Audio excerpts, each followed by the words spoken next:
On to item number 8. Action on a proposed resolution recognizing Yuri D. Rashkin for his loyal and conscientious service to the city of Janesville as a city council member. Councilmember Liebert. I move to approve file resolution 2012-904, recognizing Yuri D. Rashkin for his loyal and conscientious service to the city of Janesville as a city council member. Second. We have a motion and a second. Could we have the reading of the resolution, please? Resolution number 2012-904. At least I'm consistent. A resolution recognizing Yuri D. Rashkin for his loyal and conscientious service to the city of Janesville as a city council member. Whereas Yuri D. Rashkin served the city of Janesville from 2008 to 2012 as a member of the city council. And whereas Mr. Rashkin served as council vice president from November 28, 2011 to the end of his term. And whereas during his term of office, Councilman Rashkin served as a member of various boards, committees, and commissions in the city. And whereas Mr. Rashkin's deep concern for the community, its citizens, and their welfare has characterized his tenure in office throughout. And whereas Mr. Rashkin has always performed the duties of a member of the City Council with an exemplary level of dedication, honesty, and integrity.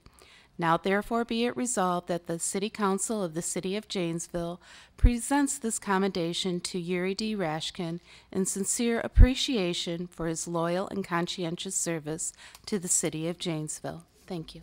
Thank you. We have a motion and a second. Council, please vote.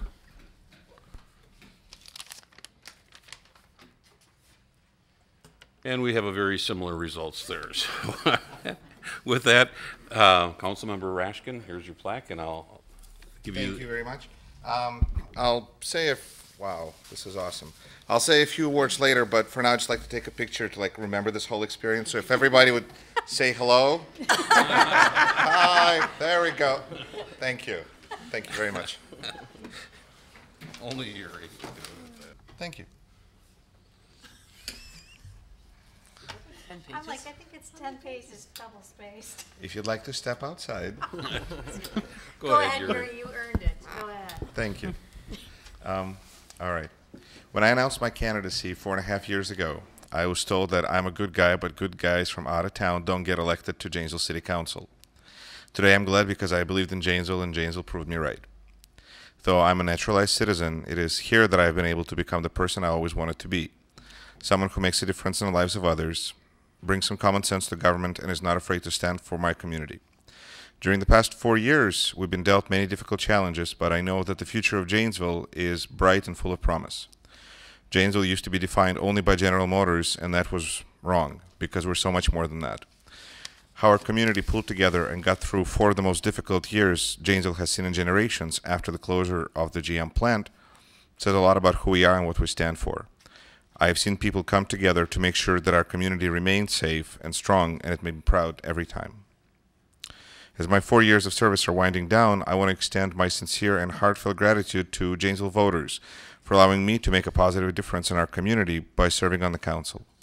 I have learned much about Janesville, supported and stood up for things that were important to our community, and worked to bring more jobs to Janesville, championing transparency while always looking to protect the taxpayers. I want to thank the Janesville Gazette for covering City Council and keeping a watchful eye on our local government. We have not always been in perfect agreement on everything, and we will never be.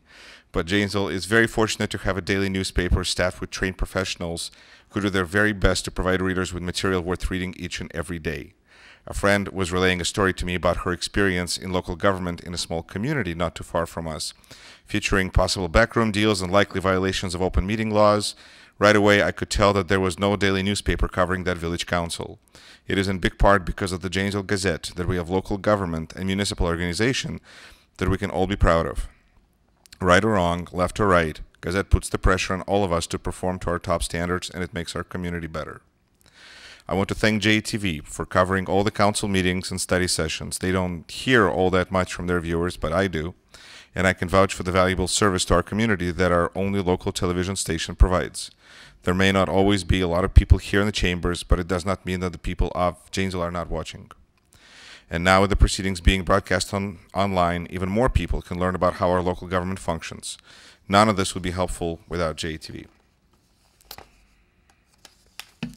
I'm glad to see JATV build more partnerships with other local media organizations because we get further by working together, and it makes Janesville a better place to live.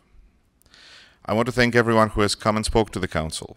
One of the things I have learned is that it is possible to do so much without ever being on the council. People who take the time to come and speak here deserve a lot of respect, and they really do influence the decisions that are made by the council. This gratitude extends to Andrea K. Brierman, who has spoken at nearly every meeting over my 4 years at this dais. Council member, as well as other residents, are regularly frustrated by the anonymous comments posted online and in Gazette's Sound Off column about those serving our community. For my part, I'm used to it. In fact, I believe that serving public requires developing a thick skin and requires tolerating dissent. Frankly, I take it as part of my media diet. However, I give special credit to Andrea for having the guts to say what she does nearly every time she speaks in these chambers. The kind of irresponsible and ignorant accusations that most people would only dare to say behind an anonymous handle on a website, she says it right to our faces.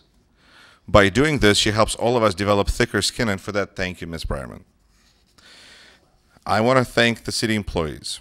The last few years have not been kindest to you, but through it all, you have made me proud again and again by your professionalism and dedication to doing your job the best way possible.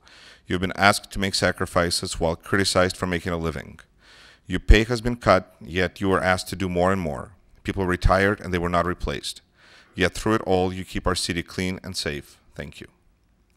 Every council member writes their own job description, and I felt that mine was to use some common sense in representing my community and to make sure that city on an organizational level was running at its best, which means treating employees with respect they deserve. With the help of city employees, I know that I'm leaving an organization that residents can continue to be proud of. I want to thank the management team, which made my time on the council both easier and more educational. I'm very grateful to Steve Schaefer, Jay Winzenz, and Eric Levitt for taking the time during their tenures at various points to meet with me on a weekly basis over the past 4 years to answer my questions and to educate me on the important issues that were coming before the council. Each brought their distinct style of management, but all brought their incredible dedication to making Janesville the best and most successful community they could make it. I have learned about governance and what it takes to create effective change. It means to speak up and make your voice heard and then accept change that is gradual and incremental. As in a relationship, you never want to put your partner in a corner. And in government, you're better off listening to all voices. I have stated more than once the direction that I would like the council to take, but I have learned that finding middle ground is important because no one speaks for everyone, because there are at least 3 sides to every story, and because the truth is usually in the middle. I want to thank each and every council member I've worked with over the years. Everyone has taught me something about myself, about listening, and about communication. No matter if we agreed or disagreed on any particular issue, we did what we thought was best for our community, and thank you for never making me doubt that. Even though my time on the council is at its end, I look forward to continuing to make a positive difference in our community, and I promise to come and speak to the council from time to time about important issues. Finally, most importantly, I want to thank my family for being there for me over these 4 years, which was not always easy. My amazing dad, brother, daughter Isabel, my fiancée Ina, who have been my bridge over troubled waters and who inspire me to do more and to do it better every day. I'm so grateful for your patience and for making the sacrifices you made to help me do my best to make our community a better place for everyone. I could not have done it without you. 4 years ago, Janesville voters gave me the incredible opportunity to serve our community on a city council. For a kid from Moscow, Russia, who came to the United States in 1988 as a refugee without speaking a word of English, I know I'm a very lucky man. I hope that in today's world where getting ahead is hard and sometimes seems to be getting only harder, I can inspire and give hope to others. I am doing this because I want people to know that it is still possible to achieve the American dream through hard work and by helping those around you. Thank you. Thank you.